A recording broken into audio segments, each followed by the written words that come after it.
Om Namah Shivaya. Shivji Sada Sahai. Om Namah Shivaya. Guruji Sada Sahai. You are my Lord, Father, and Mother. Satsang of Colonel S.K. Joshi, Senior Executive with Reliance INFOCOMM. It was a warm Saturday evening of May 2002, and the atmosphere was buzzing with excitement.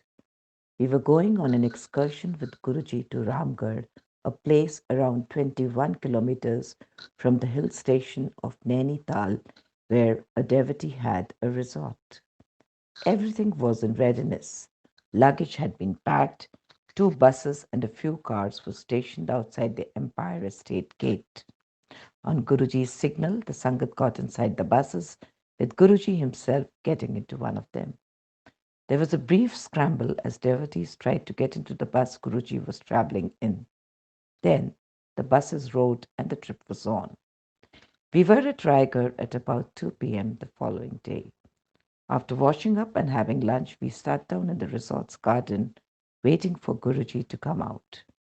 Waiting with us were devotees from the surrounding areas who had come to know of Guruji's presence. In Nainital, couple blessed with a child. One of the devotees who had come from Nainital was about to bow in front of Guruji when he said, "You have three wives and you want a child." The devotee, Nassar, was stunned that the Sadguru knew his personal details. He had been married for 15 years, but none of his wives had been able to conceive. Nassar continued coming for Guruji's darshan every day along with his wife. After a few days, Nassar came alone, prompting Guruji to ask him where his wife was. Guruji was told that she was unwell with stomach pain and headaches. Guruji rubbished this interpretation, telling Nassar that there was nothing wrong with her and that she had conceived. His words came true, as 2 months after the excursion, Nassar sent a message around the time of Guruji's birthday, which falls on 7th July, that doctors had confirmed his wife's pregnancy. 15 years of infertility had been dismissed at the Mahapurush's very first darshan. In February 2003, Nassar was blessed with a boy and came on Shivratri to thank Guruji and seek a name for his son. Guruji named the boy Murad, signifying the fulfillment of a wish. Train journey provides a ticket to health. I was commanding one of the elite command units of the National Security Guards at Manesar, around 40 kilometers from Delhi. Guruji was in Chandigarh in December of 1996, and I got his message to come to Chandigarh for 2-3 days. I took casual leave and left. At that time, I was suffering from spondylitis and used to have severe pain in the entire right arm, with my right thumb often getting numb. I reached Chandigarh and stayed there for 2 days with Guruji, deciding to return by bus to Delhi on Sunday after taking Guruji's permission. The nod was given, but I was told to go by train. I was apprehensive of train travel, that too without reservation, and during winter, as it compounded my problem. In an unreserved cabin, the cold could be biting. An officer dropped me at the Chandigarh railway station, and I managed to get a middle berth in a three-tier sleeper compartment. I boarded the train at 2:30 at night and fell asleep immediately. I got up when the train reached New Delhi at a chilly 7:30 in the morning. I had been expecting to endure agonizing pain, but there was none. It has been more than a decade since that day, and my spondylitis and its pain has never reappeared. It is worth noting that I never mentioned this problem to Guruji, nor did he ever say anything to me. I had merely obeyed the Sadguru's word or hukum, which signifies the divine will, and the problem had gone away. The Sadguru's divine will, so often benign, can also make a mockery of modern scientific notions of healing. I had been diagnosed with diabetes in 1995, and my sugar level and blood pressure were shooting up to high levels. This was an area of professional concern for me, for the army demanded high levels of fitness. I approached Guruji with the problem, and Guruji blessed a copper tumbler from which I drank water daily. I was also directed to get tests done fresh after a week. During this week, I've had my fill of prasad, which was as usual lots of sweets, poison for diabetics. Yet, a week later, the tests were astonishing. Every parameter used to check the blood was within the normal limit, and my blood pressure was as healthy as a young man's. Thus, even after eating the huge amounts of sweet prasad, sugar levels were kept at an absolutely normal level. That is because the langar and prasad given at Guruji's contain amrit, which cures and relieves every ailment. One only needs to accept and consume it with faith or shraddha. It is often when the disciple surrenders and hands himself over to the Sadguru, then and only then does he experience the effect of divinity on his life. There are many ways in which Guruji showers his blessings upon devotees. Often, what Guruji orders may appear weird, but the secret of making the best of it is to accept and act as directed. That is what surrender is. When it rained mercy on an army unit. While I was a group commander of the NSG during 1995 to 98, the Director General was to inspect the unit. The soldiers worked very hard to get the unit spick and span. The unit road was swept clean of dust, and even the leaves of the surrounding trees were brushed up. The tree trunks and the brick lining bordering the approach road to the unit got a paint of geru, terracotta.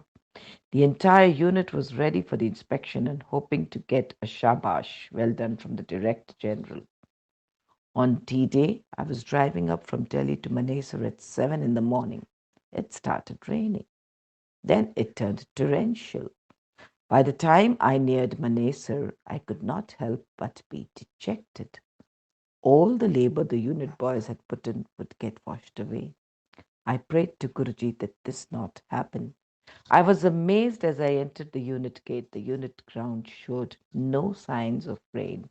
The staff told me that it was raining everywhere, but not on the unit. As for the inspection, it exceeded expectations. The Director General said the unit was an example for the other units. But as soon as the DG left, it started raining in my unit as well. The divine hand was evident. A devotee's sincere prayer had been enough to bring forth Guruji's grace. I felt as if a divine protective umbrella had been placed over the unit while it rained hard everywhere else. In the evening, when I went to Empire Estate, Guruji remarked on the event, testifying that it was he who had kept the rain from spoiling the show. Guruji takes care of me and my family in every way, as this incident shows. I have no words to thank the one who is above all. Weight gain through faith. My wife used to be a little thin, and try as she might, she could not put on weight. In fact, she had not gained weight even when she was with child. Guruji, however, used to repeatedly tell her that he had increased her weight by 5 to 10 kilos. The family could not notice any change in her weight initially, but after some time she started getting a wholesome roundedness to her figure, so much so that her youngest son started calling her Motu or Fatso. Even in this brief working of Guruji's will, it was evident that Guruji has his own ways, methods, and time frames to regulate the life cycle of an individual. As human beings, our vision is myopic. We worry about the near future and about small worldly things. The omniscient Guru looks beyond the shadows of the past, the narrow present, and the unimaginable future. When he grants us something, it is within the context of a cosmic and not merely an individual perspective. That is why one should develop an attitude of unquestioning surrender towards him. He should put him in the place of his father, mother, beloved, and friend, and with the distilled essence of his love, throw himself at the Sadguru's feet. It is of paramount importance that the disciple does all the tasks the Sadguru assigns to him. The result of the deeds, however, should be left to the Sadguru. For the Sadguru, the only truly illumined person alone knows what is best for the disciple, and his compassion knows no bounds, extending equally to the disciples as to the near and dear ones. I feel Guruji is like Lord Shiv, who drank up the poison that came out when the ocean was being churned for its treasures by the gods and the demons. Guruji also drains the poison from his disciples' lives. Not even those you most dearly love and cherish can take your pain, even if they wish to relieve you of suffering. Your father, mother, friends, relatives, children, none of them can do so.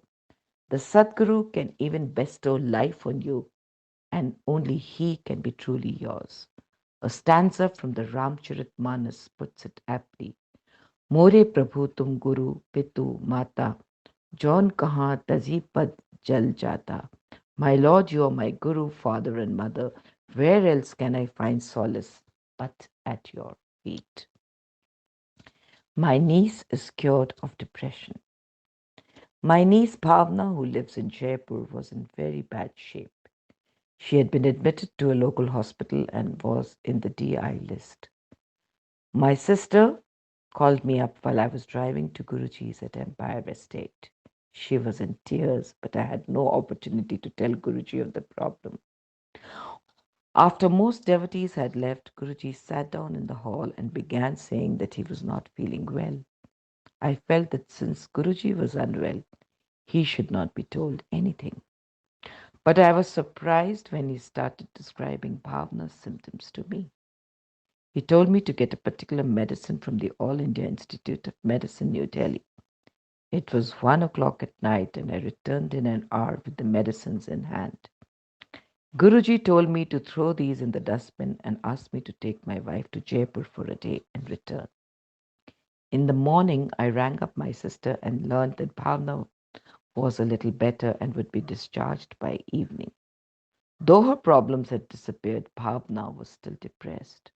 The next day, my wife left for Jaipur. As soon as she met Bhavna, Bhavna became cheerful and got over her depression. The change was there for all to see. Subsequently, my entire circle of close family members and relatives felt Guruji's blessings on their lives. Guruji is a Mahapurush, divine being. When I would take a walk along with Guruji, the Mahapurush's divine body would exude a rosy fragrance from the sole of his shoes. If you sat in the Sangat hall with him and surrendered yourself to him, your body would start exuding the fragrance. Such is the effect of his aura. So great is the gap between mortals and their immortal Guru. The Sadguru is, as these experiences show, omniscient.